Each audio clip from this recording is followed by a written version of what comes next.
고대의 무기라는 말을 들으면 가장 먼저 머리에 떠오르는 것은 검, 창, 활입니다.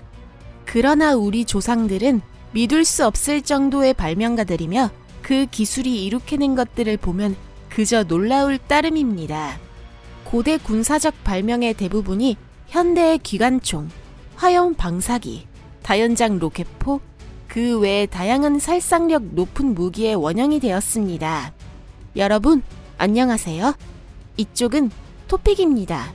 이번 시간에는 고대의 희귀한 무기에 대해 알아보겠습니다. 흥미가 가시나요? 그럼 시작해보겠습니다.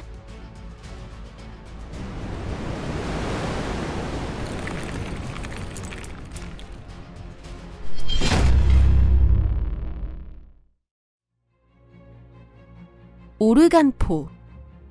화약 등을 사용한 무기인 총기, 특히 대포의 등장으로 전쟁에서의 전략은 크게 변화했습니다. 그러나 당시 군대에 있어 그 발사 속도는 아직 느렸습니다. 물론 여러 문의 대포를 한꺼번에 운용하면 집중 포화를 퍼부을 수 있지만 한 문의 대포로 실현할 수 있다면 더 이상적이었겠죠? 그리고 그 요구에 부응하는 형태로 발명된 것이 오르간포, 또 다른 이름을 리보드칸이었습니다.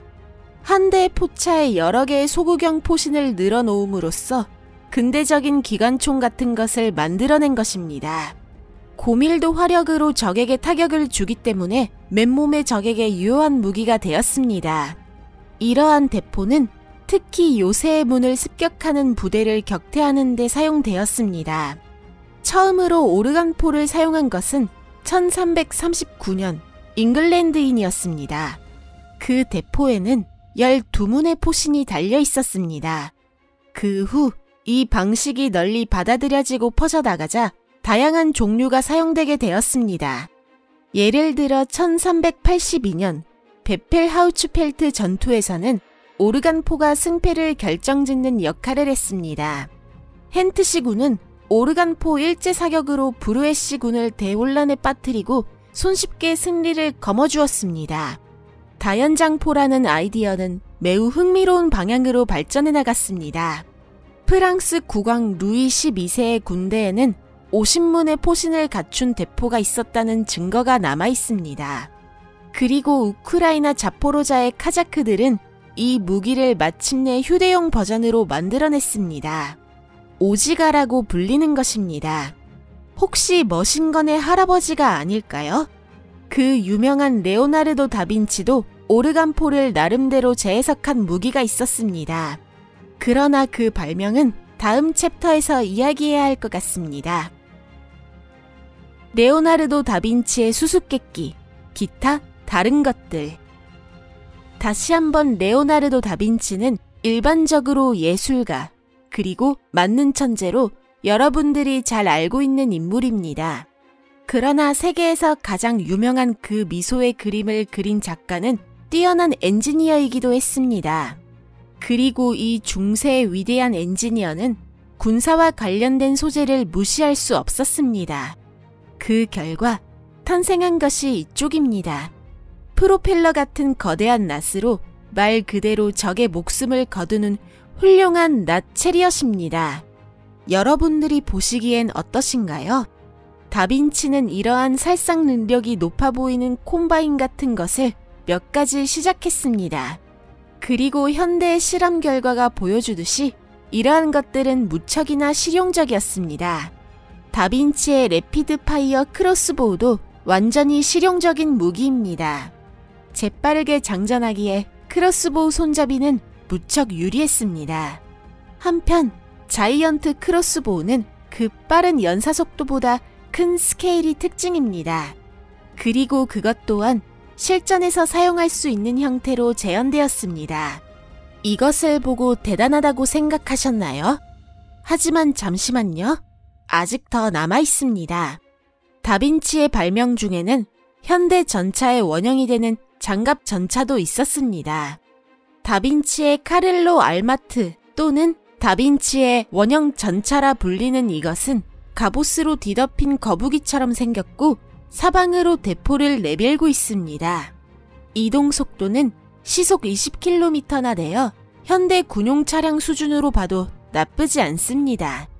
예를 들면 이탈리아의 카로 아르마트 M40분의 13 중전차의 속도는 그 2배 정도인 시속 38km밖에 되지 않습니다. 이래도 아직 부족하다고 느끼실 분들을 위해 다빈치의 발명품을 더 준비해 두었습니다. 헬리콥터 프로토타입과 행글라이더 디자인, 심지어 잠수복까지 있습니다. 이 잠수복을 사용하여 방위측은 거리와 성을 포위하는 적의 배를 공격하는 것입니다. 공학 천재 다빈치는 요새를 지키기 위해서 혹은 반대로 요새를 빼앗기 위해 많은 장치를 만들어냈습니다. 그러나 다빈치가 살아있는 동안 널리 사용된 발명은 소총 점화 방식인 활럭뿐입니다. 이 기구는 지금도 일부의 모델, 지포 같은 라이터에 사용되고 있습니다. 이런 레오나르도 다빈치의 발명을 다 알려드리기 위해서는 꼬박 한 편의 동영상이 더 필요합니다. 혹시 보고 싶으신 분이 계시다면 댓글창에 의견을 남겨주세요. 메두사 방패. 여기서는 레오나르도 다빈치에 대한 이야기를 조금 더 이어나가 보겠습니다. 또 하나의 독창적인 군사적 발명품의 전설을 소개합니다. 그러나 그 전에 그리스 신화의 고르곤 세자매의 셋째 딸 메두사의 전설로 시작합니다. 메두사는 매우 무서운 모습의 소유자였고 그 두려움 때문에 얼굴을 본 자는 돌이 되었다고 할 정도였습니다. 방패 디자인을 의뢰받은 다빈치는 이 전설을 떠올리며 그만큼 강렬한 인상을 줄 만한 것을 만들기로 결심합니다. 도마뱀이나 뱀, 박쥐 등 임팩트 있는 외형을 가진 동물의 모습을 연구하고 자신의 아이디어를 놀라운 그림으로 표현한 것입니다. 고르곤 메두사의 얼굴이 그려진 방패를 본 레오나르도의 아버지는 크게 겁을 먹었다고 합니다. 그게 다빈치의 노림수였어요.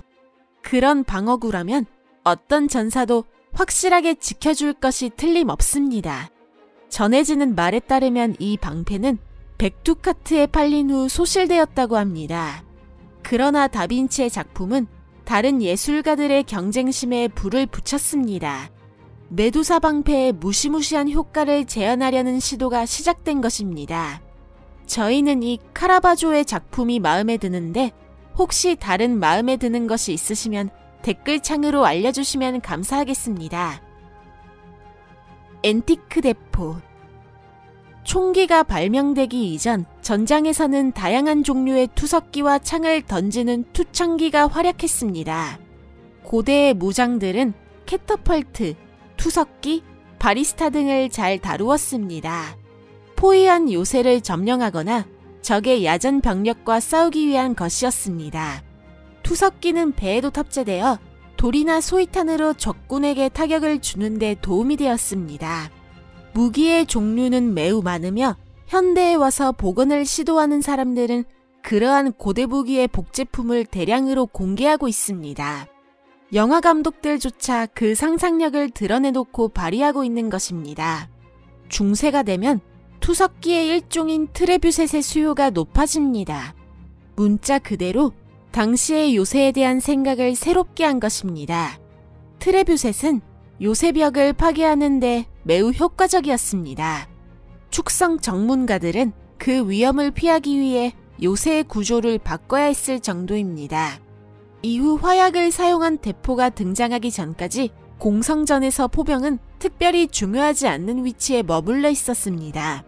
그러나 여러분이 트레뷰셋을 단지 재미있는 역사적 유물로 생각한다면 다시 생각해 볼 필요가 있습니다.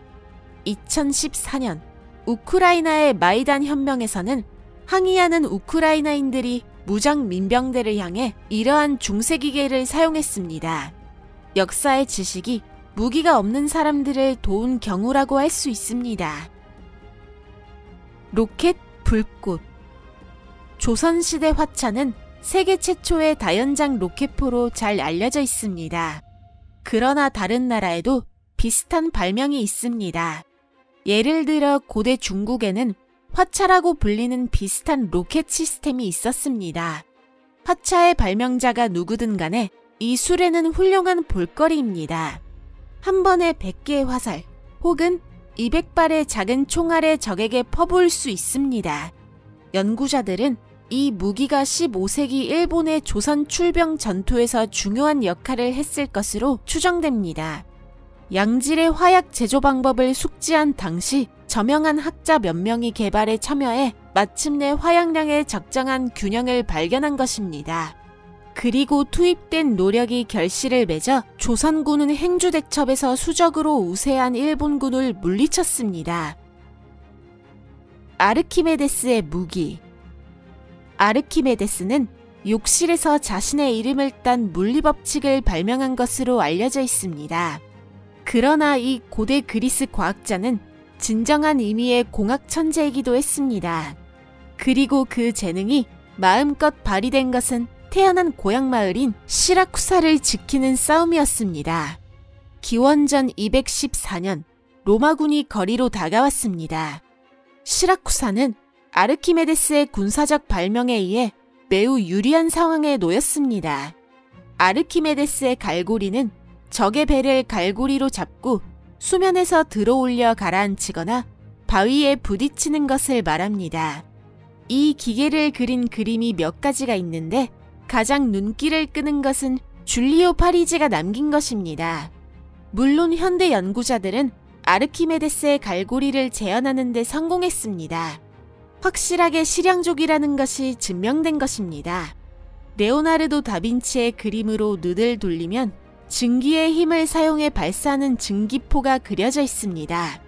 그러나 이 아르키토넬도 아르키메데스에 의해 훨씬 이전에 발명된 것입니다. 이 발명이 얼마나 정확한 것이었는지는 모릅니다. 그러나 후세에 와서 상당히 실용적인 증기포가 만들어지게 되었습니다. 예를 들어 1940년 홀맨 투사기라는 고압 증기를 사용하는 대공무기가 영국군에 사용되었습니다. 아르키메데스에 의한 또 다른 발명인 아르키메데스의 열광선에 관해서는 전설이 있습니다. 2세기 루키아누스라는 사람이 시라쿠사 포위 당시 여러 로마 군선이 열선에 의해 파괴되었다는 내용을 기록했습니다. 거울을 나란히 모은 태양광선의 초점을 적함에 맞춰 화재를 일으켰다는 것입니다. 마치 지어낸 이야기 같습니다. 그러나 1973년 그리스 과학자 이오아니스 사카스는 70장의 구리 거울을 사용하여 50m 앞에 타르를 칠한 배 모형의 불을 지르는 데 성공했습니다. 그 후 TV 프로그램 수상한 전설은 비슷한 실험을 2번 했지만 실패로 끝났습니다.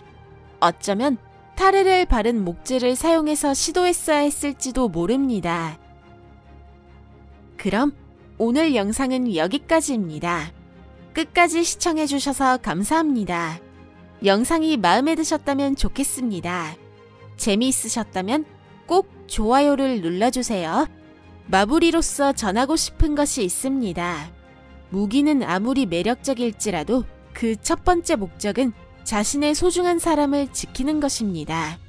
결코 타인을 공격하기 위한 수단이 아님을 잊어서는 안 됩니다. 여러분의 양심을 저희는 믿겠습니다. 그럼 잠시 동안 작별입니다. 다음 영상에서 뵙겠습니다. 안녕히 계세요.